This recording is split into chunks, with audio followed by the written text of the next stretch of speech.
All right, so let me come to my guest panel. Thank you guys so much for being here this morning. So what did you think about yesterday? Scott Nelson wants to repeatedly tell this jury how bad he had it in prison. And it's ironic because he keeps sending himself to prison, right? And he's having to expose himself to all these horrible, horrendous things. But he wants to get up there and he wants to talk about all these bad things, yet the defense didn't bring on anybody that could actually say, yes, those things happened. They had one retired captain with the Federal Bureau of Prisons, but all he could really talk about are things that both sides already knew that was already in the record. So how much of what he was saying is really accurate? I mean, we do know it's not the Ritz-Carlton in prison, right? But can this somehow justify murder? Absolutely not. Federal prisons tend to be a little bit lighter than state prisons, so it's hard to imagine that his experience in the federal institution would have been that bad. Most of your federal prisoners are not in there for violent crimes. Most of them are in there for white-collar type crimes, like bank robbery, which is what he was in there for. So the captain mentioned that there were like 36, I think, or so incidents attributed to him while he was there. It would be interesting to see those reports to see what types of incidents were happening, because if those incidents that he's saying actually happened, then there should be reports of those incidents, each one that happened. If he was actually raped, there should be a prison report that was done. Whatever, any type of violence, inmate on inmate or employee, guard on inmate, would be recorded in the form of a report. And that witness also testified to Nelson creating or exaggerating incidences in order to get away from general population so that he could be isolated. How has your mental health been affected by your previous incarceration? I am a homicidal maniac. This is precisely what the defense was trying to prevent. But he insisted, he wanted to answer. But how odd is it to have your own lawyer objecting to your own responses? Adam, in order to strengthen the state's rebuttal case, so far they haven't put up anybody from corrections, right? No one from the prisons. There might be a chance that they actually do put on two individuals, but we don't know. They deposed these two people during the weekend. They may put them back up. We don't know yet. But would it be smart for them to put someone up that could contradict everything that Nelson is saying he was exposed to in prison? I truly believe that. Someone needs to start researching and looking at those reports, those 30 some odd reports that the captain talked about when he was on the stand, and really delve down into them and see what actually occurred in each one of those incidents. See if there was a report of rape, if there was a report of any other type of violence on him.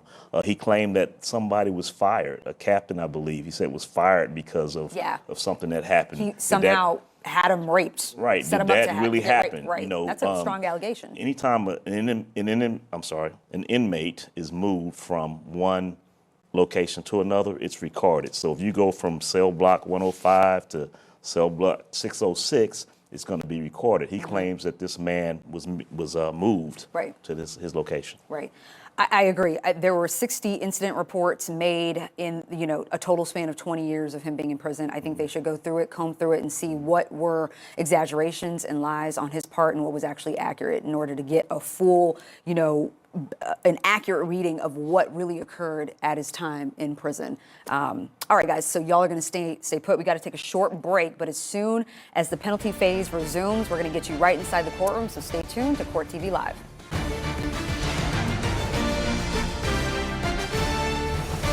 Welcome back to Court TV Live. Okay, the state rested their rebuttal case in day 5 of the penalty phase in this trial. So I'm going to bring back my expert panel, criminal defense attorney Lawrence Zimmerman and Lieutenant Colonel Adam Lee, a former major crimes chief and current assistant chief jailer.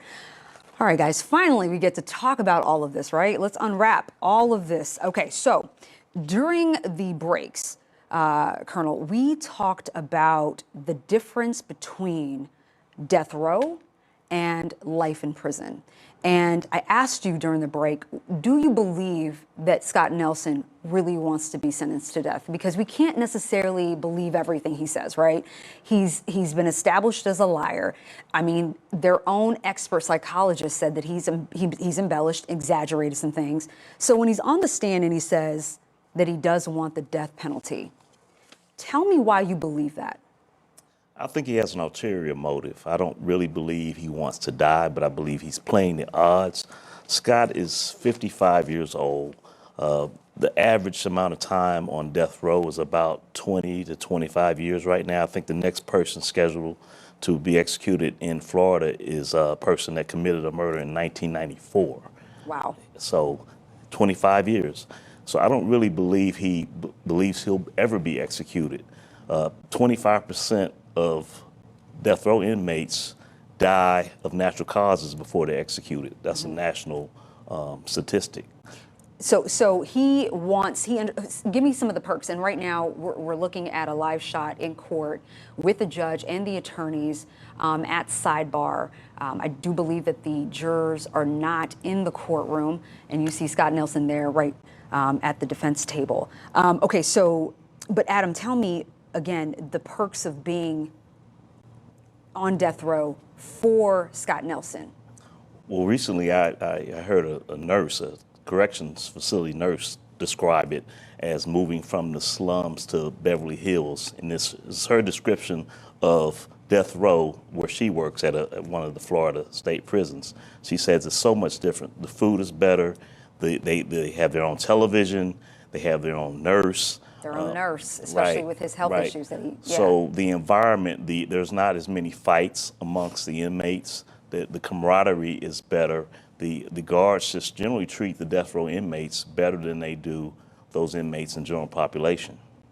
All right, so Lawrence, and I made a mistake in saying that the jury is not in the courtroom. They actually are in the courtroom. Robbery used to be effectively per se a crime of violence. All right, so the attorneys are still going at it on aggravating factor number 2 about Nelson's previous convictions and whether they involved violence or the threat of violence. So while they're hashing that out, I'm going to bring back our expert panel, criminal defense attorney Lawrence Zimmerman and Lieutenant Colonel Adam Lee, again, who currently serves as an assistant chief jailer. So, Adam, what do you think in terms of the state's case, the rebuttal case? Do you think that they missed an opportunity, again, to bring someone else to refute any evidence that you've seen over the last few days? This is day 5 of the penalty phase.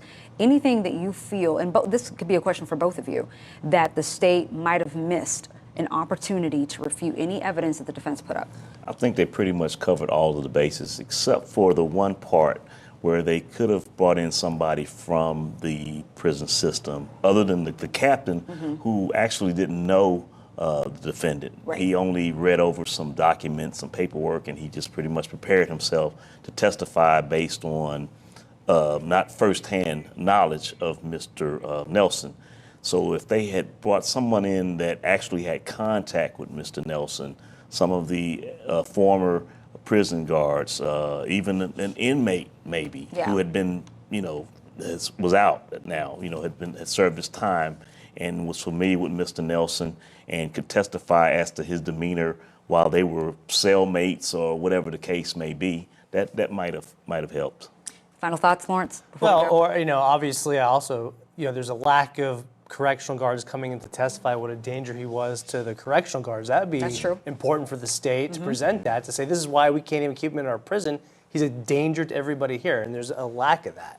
That's good for the defense. So we'll see how the jury is going to receive all of that, and hopefully we get a verdict very soon. And we get to closing arguments. We're going to see that twice now in this trial, so that's going to be amazing. You guys, thank you so much for being such troopers in sticking with me. Lawrence Zimmerman, Lieutenant Adam Lee, so great to have you guys. All right, stay with us. We're going to take a short break, and we will come back with more coverage of Florida versus Scott Nelson.